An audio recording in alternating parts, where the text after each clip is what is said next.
Welcome to a Healing Peace podcast. My name is Kimir Baker.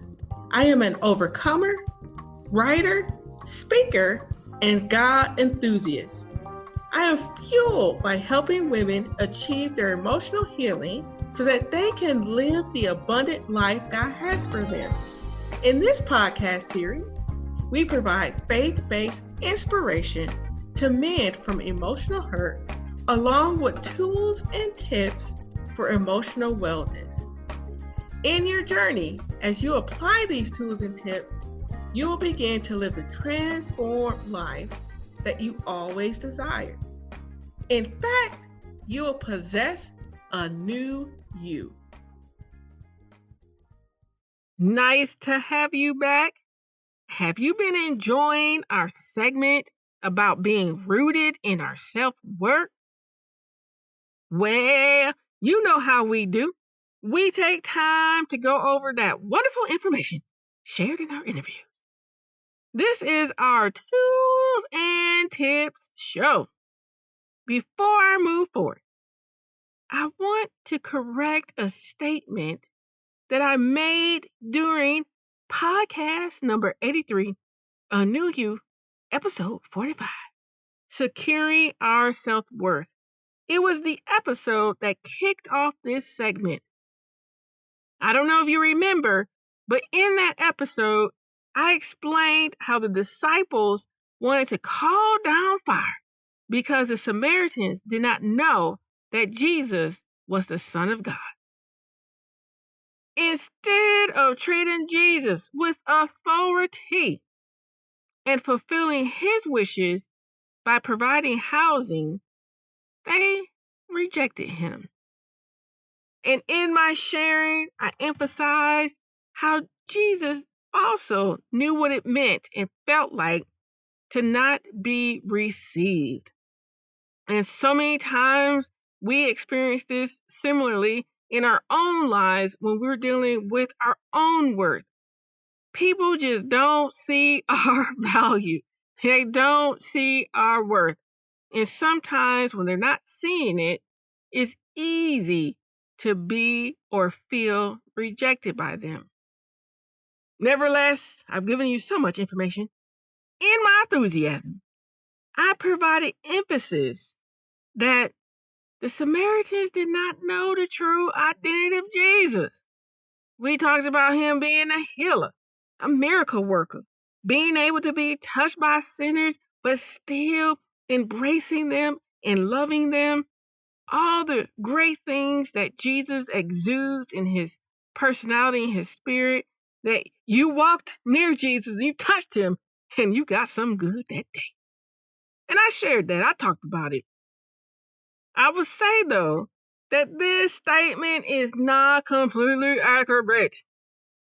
In other sections of the Gospels, they reveal how the Samaritans learned about Jesus through the woman at the well. When they met Jesus for themselves, they not only believed the gospel that Jesus shared, which really means the good news, but they also knew, just from how Jesus was speaking, that he, in fact, is the Christ. As I ponder over these passages, I began to wonder, what happened from the point of them knowing who Jesus is to the point where they rejected him? And I would say that as I was reading, I was kind of baffled, and I was kind of, it stopped me in my tracks, because I was like, oh, hold up. Again, I didn't tell you guys the complete story. I looked at it as, hey, they rejected him because they didn't know him. Well, from the Gospels, they knew him all right. But instead of receiving him, they pushed him away. And so I was having my Bible nerd moment, and I'm digging, I'm trying to find, I'm saying, what's going on? What's happening? Why at this point did they stop believing? Why at this point are the disciples so frustrated at their unbelief and their rejection of Jesus that they were so willing to ask Jesus if they can call fire down on them? What happened? I pause just for dramatic sake. Well, as I was reading, I could not find a concrete answer. The only information provided is the one statement in Luke 9:53, which states, "But they did not receive him because he was traveling toward Jerusalem." I cannot remember if I mentioned in the previous episodes that the Jews and the Samaritans hate each other. Oh, that was going on for a good minute. I would like to go in more detail about it, but we'll be here forever. So I'll just say, go ahead and research it on your own. There we go with that Google. It comes in handy. What was going on? Why the Jews didn't like the Samaritans? The Samaritans didn't like the Jews. I digress. When Jesus took the time to remain in their village, speaking with them, when he was speaking with the woman at the well and they came back and they talked to him, during that time, Jesus completely disregarded the strife between the cultures. He looked at them as people, and in them being people, he shared his Father's truth. He met with them without cultural limitations. However, just by him expressing that he was not staying, but rather going back to his people, the Samaritans didn't want to be bothered. Of course, they knew Jesus was the Son of God, but their actions dismissed this truth to the point that they no longer received him. The Samaritan's response leads to our first tip. Tip number 1. Deanne indicated several times that understanding our worth begins with seeing, hearing, and receiving how God sees us. For the Samaritans, they stopped seeing, hearing, and receiving Christ. They reverted to their previous understanding that their cultures hated each other. As soon as they began to think that Jesus was not for them, they quickly rejected him. As I make this statement, how often do we respond similarly? We may think that God is too slow in answering our prayers, so we kind of push him aside. We may see him bless others and think, where is my blessing? Or we may just get tired of being in the same situation over and over again. We just want reprieve. God, are you seeing me? On all occasions that I just described, we push him aside due to our disappointment. But this tip of understanding our worth begins with seeing, hearing, and receiving how God sees us is so important, because the call is for us to see our worth through God's eyes, regardless of what's going on around us, regardless of how others are treating us or what others are receiving. This tip is purely, and I mean purely, I can't even say it right, but you get it, purely on the notion of receiving Christ and being secure in God. Tip number 2.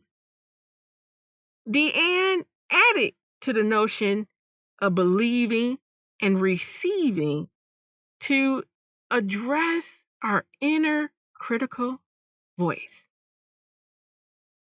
You're probably wondering, how does that work? Good question. When we infuse our being with God's qualities, we begin the journey of removing our self-judgment. Ooh, that judgment gets that thing is be too much sometimes. It's being bombarded with criticalness. Instead of being bombarded, beaten up by our own criticalness, we begin to have conversations with God. While speaking with God, we allow Him to help us get to the root of our behavior. And it includes our criticalness. Tip number 3. It combines tips number 1 and number 2. This tip requires that you do some reflection and writing. Are you ready for it? Here we go. Tip number 3 is to identify the areas of your life where you stop receiving Christ. When I say stop receiving, I mean stop believing in the power of Christ over your circumstances. Not only do you stop believing, but you take the next step of not receiving His guidance in your life. This can be in the area of work, relationships, personal achievements, and the whole lot.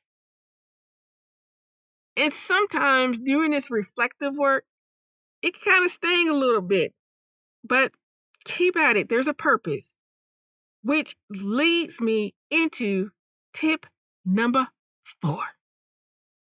After you identify the items, now identify what forced you to stop believing and receiving.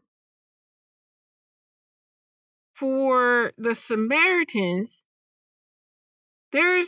were twofold. Not believing that Christ was for them and reverting to a previous understanding of cultural differences. As I say this, I'm like, man, this still applies to us today. How about for you? Are these some of those elements that have stopped you from believing and receiving? You thought that Christ was no longer for you. You thought that He was indifferent towards you for some reason or another. Okay, let's keep going. I know it's getting a little hot over here. Tip number 5. Once you completed tips 3 and 4, now jot down your fears. These fears usually revolve around thinking that you're not measuring up, or self-judgment, or performance and perfection pitfalls. Also, here's a good one. Write down your fears that include being successful in this area. You may be like, huh? That don't make no sense. Yep, I'm about to tell you. I think by now you guys have heard me numerously pleading and wanting for this little podcast to reach more people. I've had my wonderful PSAs numerously. And if you're following me on social media, you've seen my posts and all those great things. And why am I so like, oh, let's do it? Well, because it's good information. Good information. Even though, I'm going to tell you, I don't know if I'm telling you all my business again, but even though I have big hopes and dreams for this little podcast, I still have concerns or fears about it. I fear that with more people listening, I will receive more criticism for what's being shared. Instead of receiving positive feedback, I become bombarded with negative feedback. The negative feedback includes how the podcast is not helping anyone. Another thought, maybe I'll be criticized for how the show should be moderated. Simply the fear of success. In this tip, fears, they circle around, they come about, and they get you in every area of your life. And it comes in your mind and it takes over. It hijacks you to the point that it's difficult to not only receive the good, but even consider that you're worthy of that good. That's why, write them on down. We gonna deal with them. We're going to deal with them. And how do we deal with them? Well, that leads me into tip number 6, which combines tips 3, 4, and 5. And this tip simply is create a prayer list. I want you to give all of this over to God. But here's the deal. You cannot pray once or twice and think everything will work in your favor. I'll be honest, as I say that, this tip is really for me because I have that tendency, oh Lord, I prayed about it, where's my blessing? Yeah, sometimes it just don't work that way. Instead of expecting God to give you everything because you asked for it, instead, when you're praying, you're going to start spending time with God and you're going to allow Him to pour into you. In His pouring, you are allowing Him to shape your thoughts and feelings, which lead to your actions. Tip number 7. In addition to praying, another method to assist in removing self-judgment is simply by reading our Bibles. Now, it sounds so easy and simple, but I definitely liked how Deanne acknowledged that sometimes we can read the Bible and be bombarded with a to-do list. Or we may just see God as a drill sergeant. You ain't measuring up. This happens to the best of us. I don't know if you guys remember, but a long time ago, we highlighted some great scriptures that reinforce our goodness in God.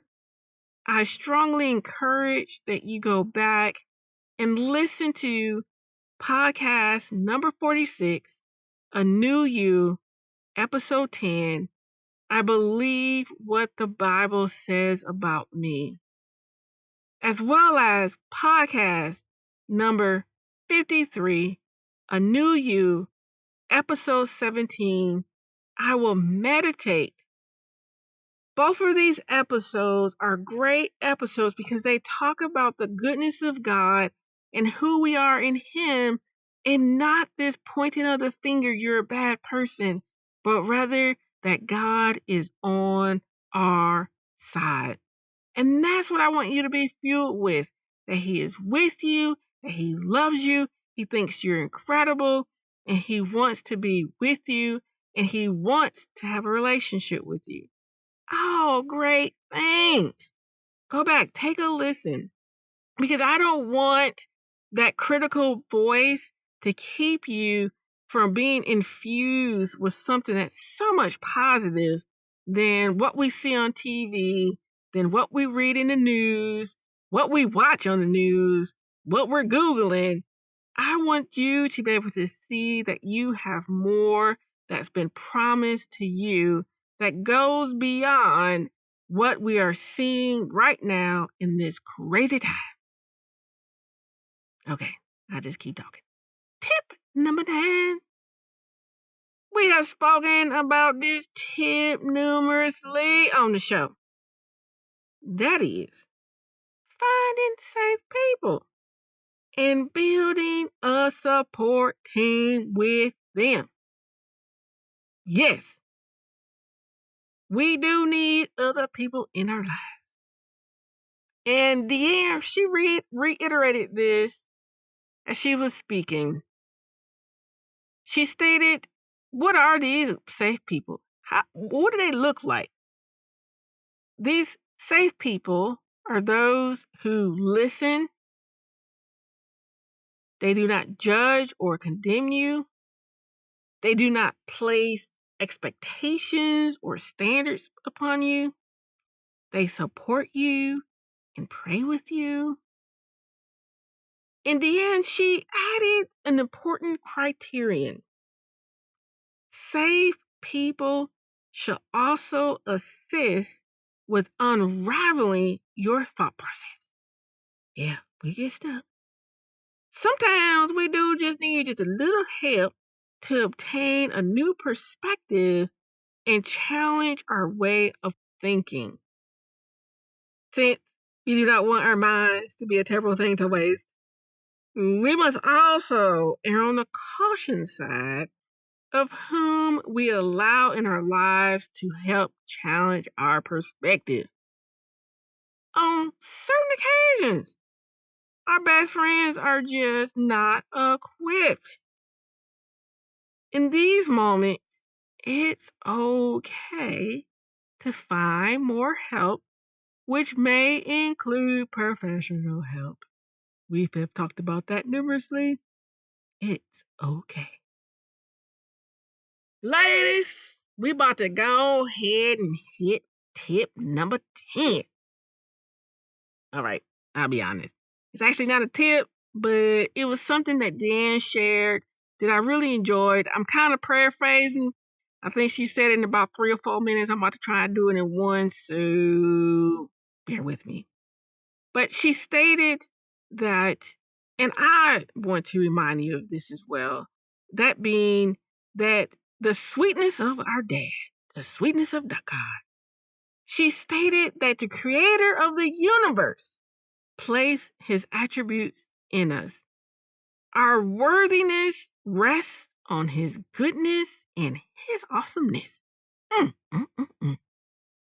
He does not look at our defaults or base our worthiness on our actions.